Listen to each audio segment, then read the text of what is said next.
আমি জাহান্নামের মধ্যে এক ব্যক্তিকে কাত হয়ে শুয়ে থাকতে দেখলাম, কাত হয়ে শুয়ে রয়েছে এবং তার পাশে এক ব্যক্তি একটা বিশাল পাথর নিয়ে এইভাবে দাঁড়ায় আছে, এইভাবে দাঁড়ায় আছে। অরপর দেখলাম যে ওই পাথরটা নিয়ে সেই ব্যক্তির উপরে ছুঁড়ে মারতেছে। নাউজুবিল্লাহ।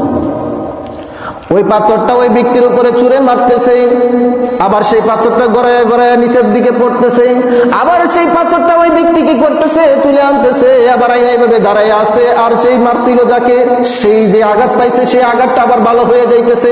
মাথা চূর্ণ বিচূর্ণ হয়ে গেছিল, মাথা চূর্ণ বিচূর্ণ হয়ে গেছিল। আবার যখন পাথরটা নিয়ে আসা হলো তখন দেখতেছে আগে যেরকম দিয়ে গেছিল, সুস্থ সবল সম্পূর্ণ শরীর, সুস্থ একবারে কোনও নাই, কোনো আঘাত নাই, আবার নতুন করে গজায় উঠছে।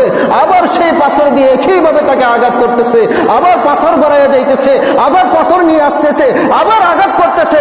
এই কারণ দেখার পর রাসূল সাল্লাল্লাহু আলাইহি সাল্লাম জিজ্ঞাসা করতেছেন, এই ভাই জিবরাইল, এটার কারণ কি? তখন জিবরাইল আলাইহিস সালাম বলতেছেন, ইয়া রাসূলুল্লাহ, ইয়া হাবিবাল্লাহ, এরা হইতেছে ওই সমস্ত লোক যারা দুনিয়া থাকতে কোরআন গ্রহণ করেছে, কোরআন সংগ্রহ করেছে, কিন্তু তারা কোরআন ত্যাগ করেছে।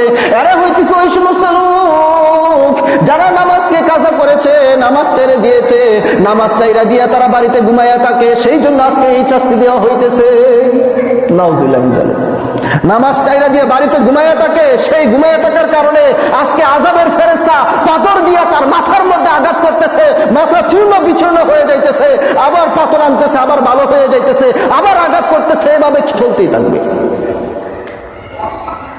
নাউজুবিল্লাহ মিন যালিক। যারা কুরআন যতটুকু পারেন, যতটুকু শিখছেন, ততটুকুর উপর আমল করার চেষ্টা করেন।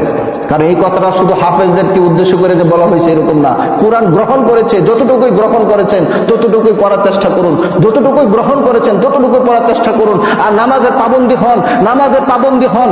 সহিহ হাদিস বুখারী শরীফের 7047 নম্বর হাদিস, সন্দেহ হলে দেখে নিবেন। রাসূল সাল্লাল্লাহু আলাইহি ওয়াসাল্লাম বলতেছেন, তারা নামাজকে বাদ দিয়ে বাড়িতে ঘুমাইয়া থাকতো, সেই ঘুমাইয়া থাকার কারণে আযাবের ফেরেশতা আজকে এই শাস্তি দিতেছে, আযাবের ফেরেশতা তাকে এই শাস্তি দিতেছে।